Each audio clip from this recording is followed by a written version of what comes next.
here has ever woken up on a Monday morning, alarm blaring, wishing the weekend was just one day longer? Yeah, me too. Do you believe that you just work to earn a living? Do you think that work satisfaction can only happen to travel influencers? Yeah, so this was me in my old job as the EMEA marketing manager for a cybersecurity company based in the Shard. I was busy working. I was managing a social media team, a creative team, and it was a huge, loud office and everything buzzing, lots of noise all the time. Anyway, so just getting to that busy office, I had to squeeze myself into these hot, stinky tube carriages from Green Park Station all the way over to Canary Wharf, hoping not to smell of someone else's body odor by the time I got out. So fast forward to today. I wake up without an alarm clock, unless you call the sound of my children playing an alarm clock. I walk them to their school bus. I take a 45-minute stroll around the peninsula in the fresh seaside air. After that, then I get to work. The work is behind my own computer with my, the work is from home with my own freshly brewed coffee from a company computer. And if you know, you know. You don't use your own computer for your company work. And my colleagues are all on Google Meet and on Google Chat. And for everything else, then I just work in complete silence and peace and quiet without any disturbances throughout the day. My work now has changed too. So right now I'm instead I'm managing and helping businesses, large and small, big corporate, multi-million accounts, as well as small accounts, with cyber resilience and compliance. The contrast couldn't be more striking. There's no more loud, fast-talking sales colleagues. There's no expensive takeout lunches. There's no commute and no body odor. So how did I end up with this idyllic life after working in the Shard? Well, it's actually quite a funny story. During COVID in 2020, I decided maybe this wet, gray weather isn't for me, and I started looking for jobs elsewhere. I saw a job advert for a job where you could be selling management consultancy services for one of the big four in Mauritius. Now just imagine that, white sandy beaches, sunny climate, cocktails in the afternoon. Yeah, that was me. But I had this hesitation. I realized I don't have any sales experience. As a matter of fact, I have zero business-to-business sales experience. And on top of it, I have 3 kids under 3 years old. So moving abroad to Mauritius during COVID would mean a lot of red tape. But I had this fire in me. I was like, I want to do something new. I want to go out there and try something new and exciting in a new place. So I called up my old boss. And by that time, now he had quit working for his company, and now he quit working for the company, and when he had founded his own company. So I called him up, and I said, listen, there's this job in Mauritius, selling management consultancy services. Do you think I could do this? Because I don't fulfill all of the criteria.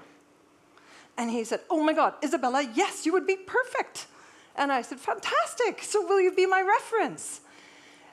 And he said, no.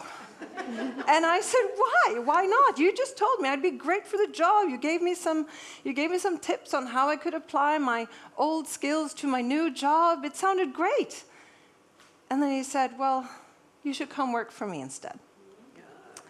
And that's how I ended up working for a boutique cybersecurity company based in the UK, still in Seaside, instead for a global, multi-million, billion, huge big four company in Mauritius.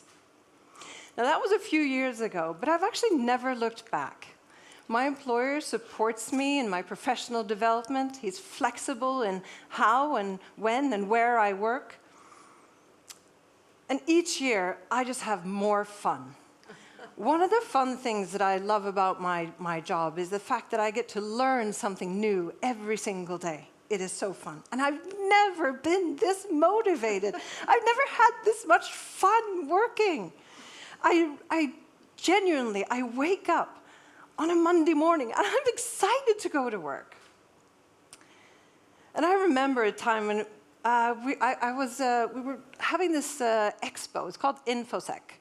And imagine this, you have literal double-decker buses, you have Formula One cars, you have these immersive virtual reality experiences, massive budgets, huge marketing budgets. We've had a few people here talking about marketing. You know what I'm talking about.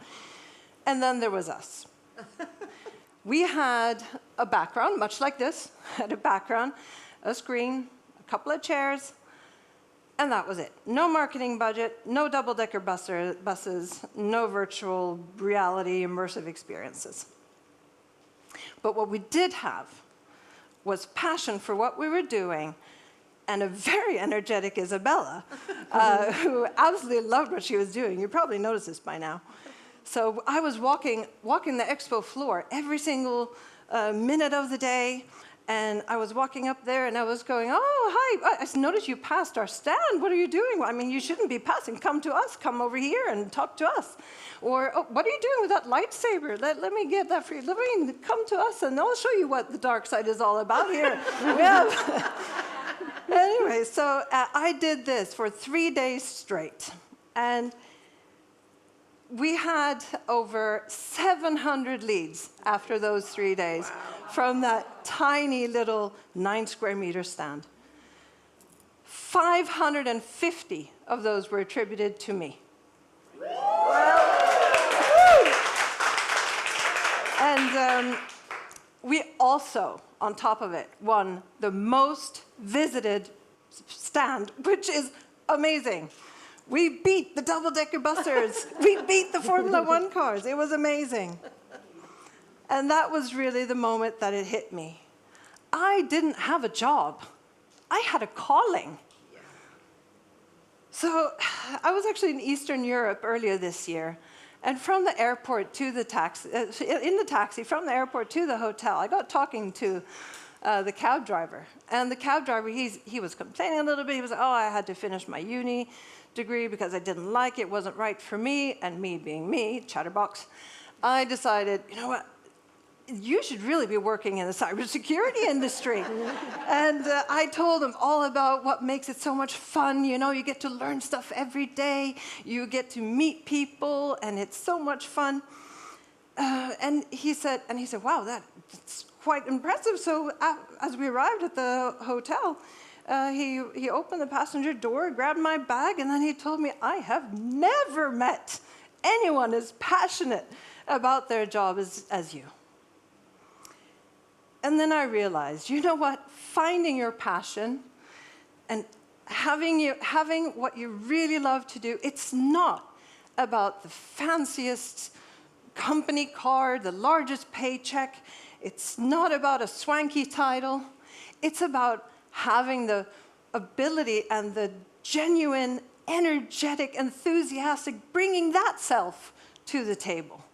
That's what it's about.